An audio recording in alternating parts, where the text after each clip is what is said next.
Welcome to another episode of Voice Cues from Trans Folks Like You, the series where I answer your most common questions about trans voice training. Today's question is, how long does trans voice training take? Hi, I'm Renee, and I'm a gender-affirming voice teacher. And to be honest, I always hedge a little bit when I get asked about timelines because I worry that if I give too much specific information, like a number of months or years, people will slap a big red circle in their calendar and expect perfection by that date. There is no When to voice training. Dude, I'm having a panic attack. I'm actually having a panic Will you attack. settle down and have another cup of coffee? And obviously, that's just not how it works. It's more complicated than that because in trans voice training, we're actually doing two things: skill versus habit. First, we're gaining control over the qualities of your voice that communicate gender. Then, we're building a habit so that your new voice shows up consistently in your everyday speech. Many people can gain some control over gendered voice qualities within a matter of months. But that doesn't mean you'll automatically use that voice in daily life. That part can take much longer. You will likely spend a year or more having to continuously remind yourself to get back into your target voice, which can be really difficult for some people for a variety of reasons. And if you stick with it, in the years following that first year of training, your relationship with your voice will likely change. You'll settle into something that you're more comfortable with. And one day, you'll probably just wake up and realize that you haven't really thought about your voice in a long time, and you won't even remember when you stopped. But I see you going, that is a long time and sounds really nebulous. Okay, I hear you. So what are some factors that affect when that shift happens? 3 big factors. 1, your experience and aptitude. If you're a singer, a voice actor, or just someone who's used to experimenting with your voice, you'll likely progress faster because you already know how to move your vocal dials. So if you're not yet voice training, this is going to seem wild, but do some silly voices and impressions. It can genuinely give you a better starting point. Oh snap, I'm down to clown. 2, your relationship to your voice. Some people are super motivated to practice, but others find voice work triggering or overwhelming, and that's okay.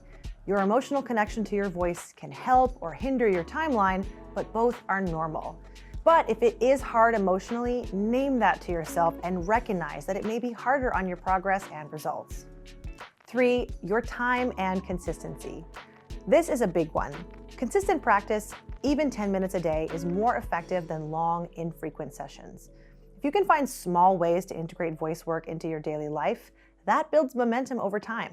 Hey, so as Renee's longtime collaborator and someone who has chronic issues with my relationship to my voice, as well as finding time and consistency to voice train, I wanted to hijack this video for a minute. I have still not really started organized voice training, and I work with a trans voice trainer. And this is because I find it really emotionally challenging.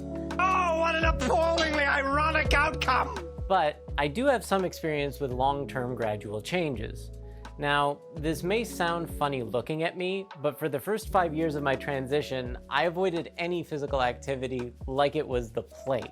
Not today, Satan. I associated muscle with masculinity, and as such, any muscle I already had from working a semi-physical job caused me a lot of dysphoria and had to be gotten rid of. Being there, wasting away. But at that 5-year mark, I got sick and tired of, well, feeling sick and tired. So I started working out because I wanted to be able to carry my groceries, more easily move my camera gear, and make mundane things easier.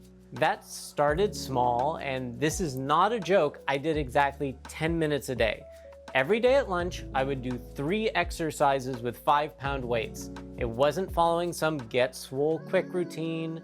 I chose 3 arm exercises that I just assumed would help with what I mentioned. At first, my arms just always felt tired and sore, and it took a couple of months, but I started to see small improvements. Then I thought, well, but this other movement is tough. So I added an exercise for that, and so on and so on. And 4.5 years later, I look like this. I work out 3 times a week, and I use 25-pound weights. And believe me, I didn't think I would get to 15-pound weights when I started. That journey was full of moments where I thought, damn, I'm not improving, it's not getting easier, I haven't reached another easily quantifiable plateau.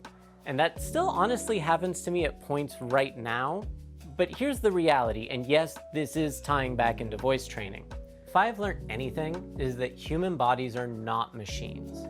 Muscles, dexterity, and control, which are all involved in voice work, just with very different muscles that aren't as easy to visually identify, do not build linearly. And it's really frustrating. Really frustrating. But what I've learned is that the body loves slow, consistent work. It understands that and will meet you where you are. What it doesn't understand is when you go 0 to 60 instantly. So if you go from no voice work at all to an hour a day, you are likely to hurt yourself because your body thinks you're in a temporary crisis.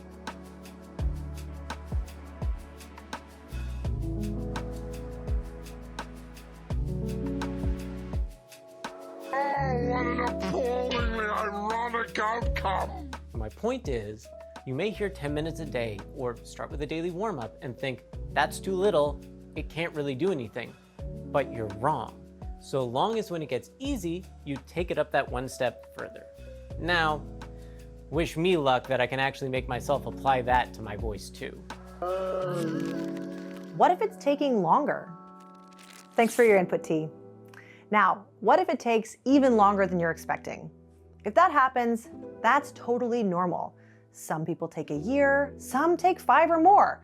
No matter how long it takes, the time is going to pass anyway. Let's run it again. No matter how long it takes, the time is going to pass anyway. As long as you keep moving forward bit by bit, you'll keep progressing. Everyone starts in a different place and has a different goal. Comparison is the thief of joy and will only slow you down. If you're feeling stuck or plateaued, it might be time to listen back to your old recordings. You're probably doing better than you think. Revisit the basics with fresh ears.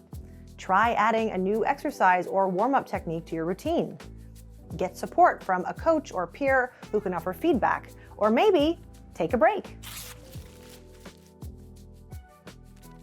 Here's the truth. Your voice won't stay the same forever. As your life, identity, and confidence shift, so will your relationship with your voice. The voice that feels right today might evolve into something slightly different next year. And that's not a failure, that's growth. Remarkable growth. Let me know in the comments how long you've been on your voice journey. I'd love to hear about it. And if you have a question you'd like answered in the next installment of Voice Cues from trans folks like you, drop it below. If you'd like more free trans voice tips, plus warm-ups, practice tools, and nerdy breakdowns like this, sign up for my newsletter at the link in the description.